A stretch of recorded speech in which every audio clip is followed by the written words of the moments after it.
Hello friends, welcome to Vaigai சுவை kitchen. இது அறுசுவைகளின் சங்கமம்.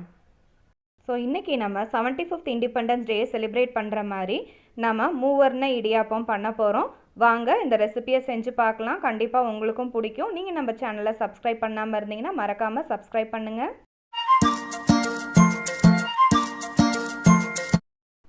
நம்ம இன்றைக்கி 3 விதமான இடியாப்பம் செய்ய போகிறோம். ஒன்று டொமேட்டோ இடியாப்பம், நெக்ஸ்ட்டு வந்து கோகோனட் வச்சு செய்யக்கூடிய ஸ்வீட் இடியாப்பம், இன்னொன்று கொத்தமல்லி இடியாப்பம். இதுக்கு தேவையான பொருட்கள் கொடுத்துருக்குறேன் பாருங்கள். ஸோ ஃபஸ்ட்டு நம்ம இடியாப்பம் செய்ய போகிறோம். அதுக்கு நான் 2 கப் தண்ணி எடுத்து ஒரு பாத்திரத்தில் ஆட் பண்ணியிருக்கேன். அதில் 1 ஸ்பூன் எண்ணெய் சேர்த்துருக்கேன். இப்போ இந்த இடியாப்பத்துக்கு தேவையான உப்பை சேர்த்துருக்குறேன். நம்ம எடுத்து வச்சுருக்க 2 கப் பச்சரிசி மாவை இந்த மாதிரி சுடுதண்ணியில் சேர்த்துட்டு நல்லா மிக்ஸ் பண்ணி விடுங்க. கட்டி தட்டாமல் கிளறி விடுங்க. இந்த மாதிரி கட்டிகள் இல்லாமல் நல்லா உடச்சி விட்ருங்க. ஆல்மோஸ்ட் நம்ம மாவு வந்து வெந்துருச்சு.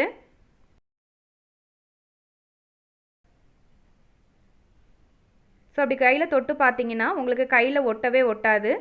இப்போது நம்ம எடுத்து வச்சுருக்க மாவை இடியாப்ப அச்சில் போட்டு இந்த மாதிரி நல்ல இடியாப்பமாக நான் வந்து பிழிஞ்சு எடுத்துக்கிறேன். பாருங்கள், இது பார்க்குறதுக்கே ரொம்ப சாஃப்டாக இருக்குது.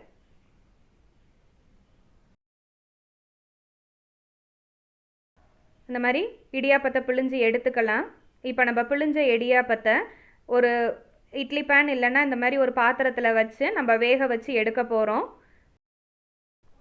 இப்போ நம்ம இடியாப்பத்தை மூடி வச்சிடலாம். இதை ஒரு 3லேருந்து 5 நிமிஷம் குக் பண்ணால் போதும். பாருங்கள், நம்ம இடியாப்பம் வெந்துருச்சு, கையில் ஒட்டவே இல்லை.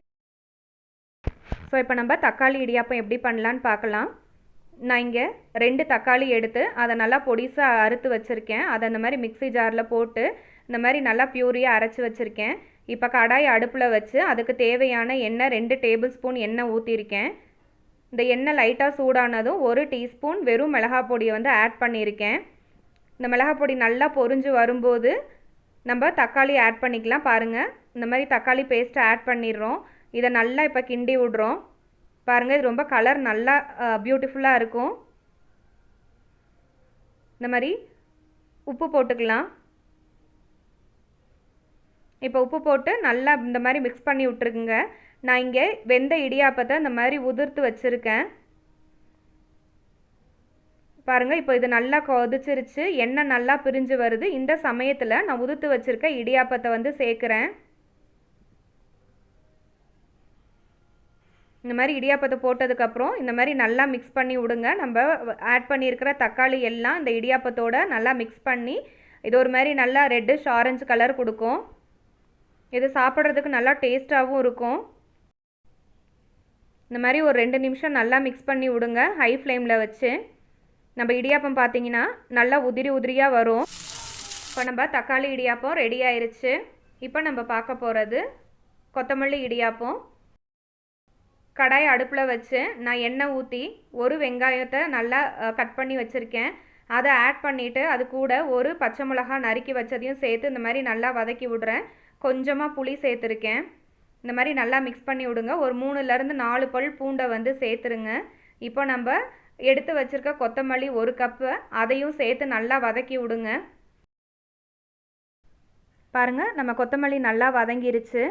இதை நல்லா ஆறுனதுக்கப்புறம் நான் மிக்ஸி ஜாரில் போட்டு இந்த சட்னிக்கு தேவையான உப்பு சேர்த்துக்கிறேன். இப்போ நல்லா அரைச்சி எடுத்தாச்சு.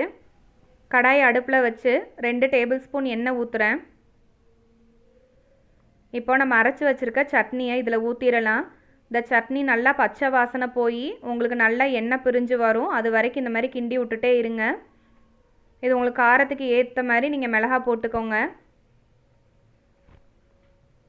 பாருங்கள், இப்போ நல்லா எண்ணெய் கொதிச்சு வருது, எண்ணெயெல்லாம் நல்லா பிரிஞ்சிருச்சு. இந்த சமயத்தில் நம்ம உதுத்து வச்ச இடியாப்பத்தை சேர்த்து இந்த மாதிரி நல்லா கிளறி விடுங்க. இது ஒன்றொன்னா உதிர்ந்து வரும். இப்போ பாருங்கள், நம்ம செஞ்சு வச்ச இடியாப்பம் ரெடி ஆயிருச்சு. இது கண்டிப்பாக குழந்தைங்களுக்கு பிடிக்கும். நீங்களும் இந்த ரெசிபியை ட்ரை பண்ணி பாருங்கள். தேங்க்யூ ஃபார் வாட்சிங் வைகை சுவை. இது அறுசுவைகளின் சங்கமம்.